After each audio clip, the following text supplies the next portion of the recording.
జనరల్గా నాకు జున్ను అంటే చాలా ఇష్టం, దాంతో బూరెలు అనమాట. అవునండి. ఓకే అండి, మరి దానికి కావాల్సిన పదార్థాలు ఏంటో చూద్దామా? ఓకే.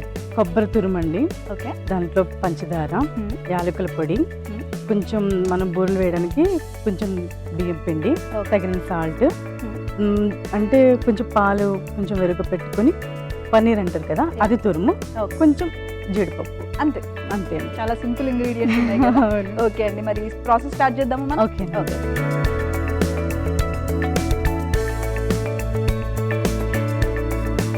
కొబ్బరి కొంచెం కొబ్బరి కొంచెం షుగర్ రెండు ఫ్రై చేసుకోవాలి.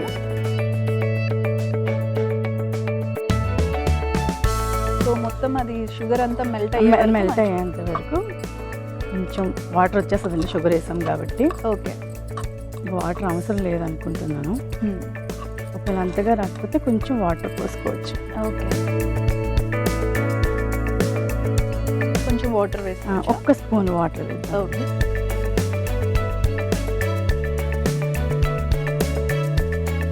సో ఈ రెసిపీ ఎవరిదండి స్పెషాలిటీ? మా అమ్మగారిదండి. మదర్దా? స్వామివారికి నైవేద్యం పెట్టాలంటే ఫస్ట్ ఇదే చూస్ చేసుకుంటారు ఆవిడ. ఓకే, సో అప్పుడు ఆవిడ దగ్గర మీరు నేర్చుకున్నారనమాట? నేర్చుకున్నారు. సో ఎవ్రీ పండగకి చేస్తూ ఉంటారండి, పిల్లలు కూడా చాలా ఇష్టంగా తింటారండి. అంటే బూరెల్లో రకం this is the first time నేను ఇది వింటాం. నార్మల్ గా పప్పు బూరెలు చేస్తారండి, లేదా ప్రసాదం బూరెలు చేస్తారండి, లేకపోతే పెసరపప్పు కొబ్బరి వేసి చేస్తారు. కానీ ఇది కొంచెం బాగుంటదండి, డిఫరెంట్ గా కూడా ఉంది రెగ్యులర్ గా తినే బూరెల కంటే కొంచెం స్పెషల్ ఉంటుంది. స్వామివారికి చేసేవంటే కొంచెం స్పెషల్ గానే ఉండాలి కదా. సో పిండి వంటలు ఎక్కువగా చేస్తూ ఉంటారు? చేస్తానండి, చాలా ఇంట్రెస్ట్ నాకు చేయడం. పిల్లలకి ఇష్టమైనవి అందరూ బయట తెప్పించి పెట్టడం అలా చేస్తారు, కానీ వాళ్ళు నచ్చినవి నేను అన్ని నేర్చుకుని చేసి వాళ్ళకి పెడతాను. వాళ్ళ ఫుడ్ కదా?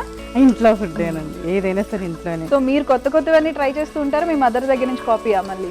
లేదండి, తన గురించి తన దగ్గర నేర్చుకున్నవి ఎక్కువ, నేను సొంతంగా తయారు చేసి చేసుకునే కొంచెం తక్కువ. ఓకే, ఆమె బాగా చేస్తారండి. ఎంతైనా అప్పటి వాళ్ళు బాగా వంటలు, పిండి వంటలు అంటే ఇంకా వాళ్ళే బాగా చేస్తారండి. వాళ్ళు ఇంకా కొలతలు అవి ఏం చూసుకోరు, వాళ్ళకి మెజర్ అంతా చేసి ఉంటారు కదా, వాళ్ళకి అన్ని ఈజీగా అయిపోతాయి. సో మీ మదర్ కూడా రాజమండ్రిలోనే ఉంటారండి? రాజమండ్రి కాదండి, మదర్ది కాకినాడ, అత్తమ్మ వాళ్ళది రాజమండ్రి. ఓకే, అంటే పెళ్ళైన తర్వాత వాళ్ళ ఊరే చెప్పాలి కదా, అందుకే మేము రాజమండ్రి అని చెప్తాం. అంటే రాజమండ్రి కాదు, ధవళేశ్వరం అన్నమాట. ఓకే, గోదావరి. సో మీకు గోదావరి బాగా దగ్గర? ఆల్మోస్ట్ అవుతుందండి, యాలకి పొడి వేసేసుకుందాం. ఓకే, సో మనం గీ కావాలంటే వేసుకోవచ్చు? గీ కావాలంటే వేసుకోవచ్చు అండి. పూర్ణం అయిన తర్వాత మనం తినేటప్పుడు దాన్ని కొంచెం ఓపెన్ చేసుకుని నెయ్యి పోసి తింటే ఇంకా అసలు చాలా బాగుంటుంది. ఫ్లాట్ అయిపోతారు అన్నమాట. ఫ్లాట్ అయిపోతారు, ఇంకా బాగుంటుంది. ఫస్ట్ దేవుడు ఫ్లాట్ అవుతారు కొత్త పంటకి. అయిపోయిందండి ఆల్మోస్ట్, స్టవ్ ఆఫ్ చేసేద్దాం. దాని బదులు ఫస్ట్ పూర్ణానికి రెడీ చేస్తాం. అది నూనె కాగిలో కొంచెం షుగర్ అండి, అంటే పైన పూర్ణం మనం చప్పగా ఉండకుండా. అది ఏ పిండితో చేస్తారండి?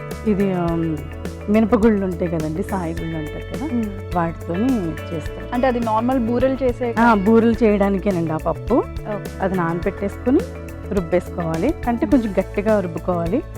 మనం ఇది వేసినప్పుడు పలచగా అయితే బూరె సరిగ్గా రాదు.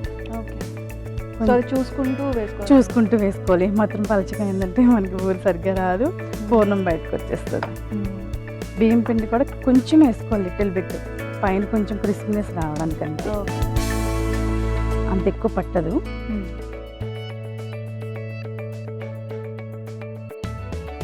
కొంచెం గట్టిగా ఉంది, వాటర్ పోస్తాం. ఒక స్పూన్ వాటర్ పోస్తారా? కొంచెం వేయండి.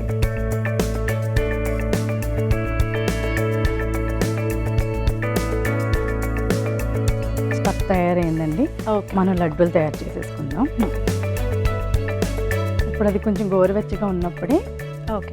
ఇది ఇది ఇందులో వేసేసుకో, ఇక్కడ పెట్టేసుకో.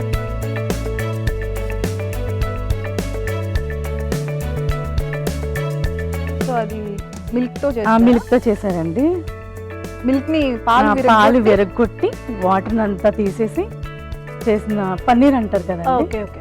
అంటే నేనైతే పన్నీర్ బయట నుంచి తెప్పించుకొని ఇంట్లోనే చేసుకుంటాను. పాలతో డైరెక్ట్ చేస్తాం. అంటే నిమ్మకాయ పిండితే పాలు విరిగిపోతాయి కదా, అవి కొంచెం వాష్ చేసి పులుపు అంతా పోయేంత వరకు చూసుకున్న తర్వాత వేసుకోవాలండి. అప్పుడు ఫ్లేవర్ మీకు బాగా తెలుస్తుంది.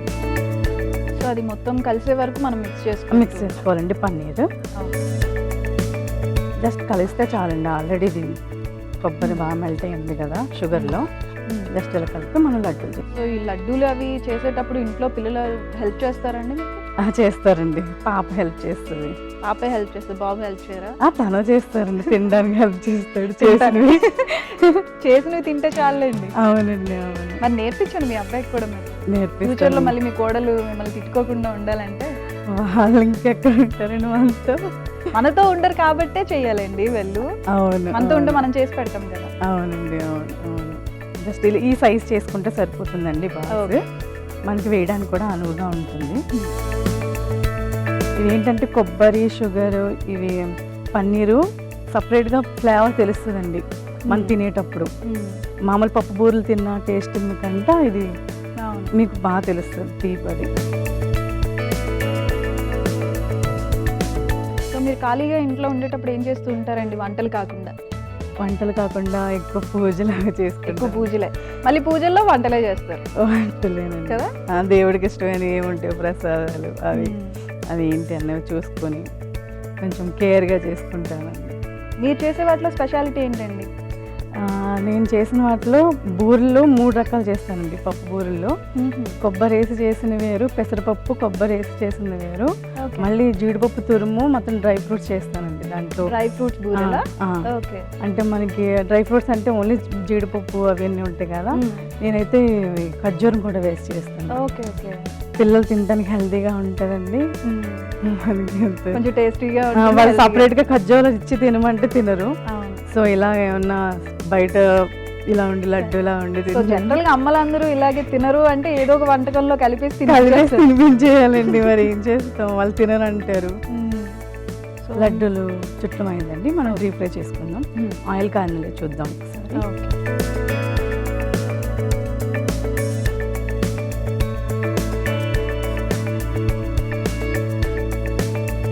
ఇవి ఎక్కువ ఒకసారి వేసేసుకోకూడదండి. ఒక్కొక్క 2 వేసుకుంటే ఒకటికొకటి కంటుకోకుండా మనకి రౌండ్గా వస్తాయండి అందంగా. ఓకే.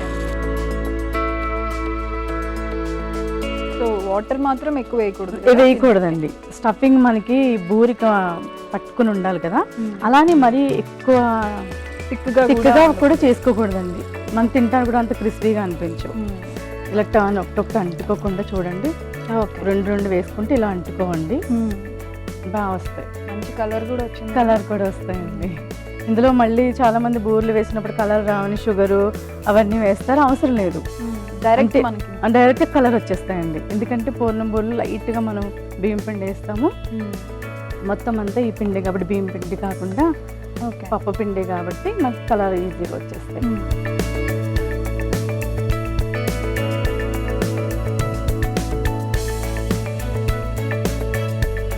ఇంకా మిగతావి కూడా వేసి చాలా స్పీడ్గా అయిపోయినాయి బూరెలు మనకి. అవునండి, ఇదంత శ్రమ కూడా అనిపించదండి.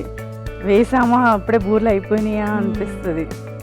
జనరల్గా పప్పు బూరెలు అంటే పప్పు నానబెట్టి మళ్ళీ బెల్లంలో ఉడకపెట్టి అవి చాలా టైం పడుతుందండి. మళ్ళీ దానికైతే పూర్ణానికి కూడా మళ్ళీ బియ్యం పప్పు 2 రుబ్బి అలా చేయాలి. దీనికి అస్సలు అవసరమే లేదండి. జస్ట్ పప్పు నానబెట్టుకున్నామా, రుబ్బేసామా, ఒక్క హాఫ్ స్పూన్ బియ్యం పిండి వేసుకున్నామా, అది కూడా ఒక చిన్న క్రిస్పీనెస్ కోసం. అది కూడా వేయకపోయినా చాలా సాఫ్ట్ వస్తాయండి బూరెలు.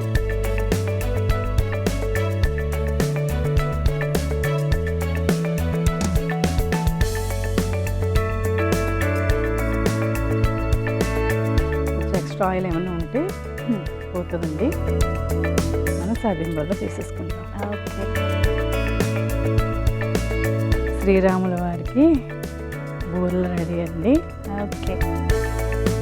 కొంచెం జీడిపప్పుతో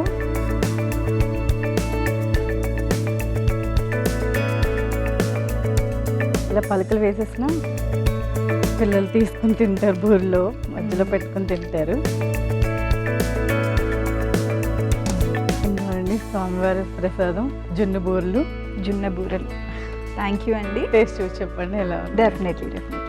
జున్ను బూరెలు టేస్ట్ చేసే ముందు తయారీ విధానం ఒకసారి చూసేద్దాం. జున్ను బూరెలు కావలసిన పదార్థాలు: మినపప్పు బ్యాటర్, కొబ్బరి తురుము, పన్నీర్, పంచదార, యాలకులు, ఉప్పు, ఫ్రై చేసి పెట్టుకున్న జీడిపప్పు, బియ్యపిండి. జున్ను బూరెలు తయారీ విధానం: ముందుగా స్టవ్ ఆన్ చేసి పాన్ పెట్టి అందులో కొబ్బరి తురుము, పంచదార, కొద్దిగా నీళ్లు పోసి పాకం అయ్యేదాకా వేడి చేసుకోవాలి. తర్వాత యాలకులు వేసి కొద్దిసేపు కలిపి పక్కన పెట్టుకోవాలి. ఇప్పుడు మినపప్పు బ్యాటర్ తీసుకొని అందులో బియ్యపిండి బాగా కలిపి పక్కన పెట్టుకోవాలి. ఇప్పుడు కొబ్బరి, పన్నీర్ మిశ్రమం ఉండలు కట్టుకొని ముందుగా కలిపి పెట్టుకున్న మినపప్పు బ్యాటర్ లో డిప్ చేసుకొని నూనెలో డీప్ ఫ్రై చేసుకొని డిష్ అవుట్ చేసుకోవాలి. అంతే, జున్ను బూరెలు రెడీ.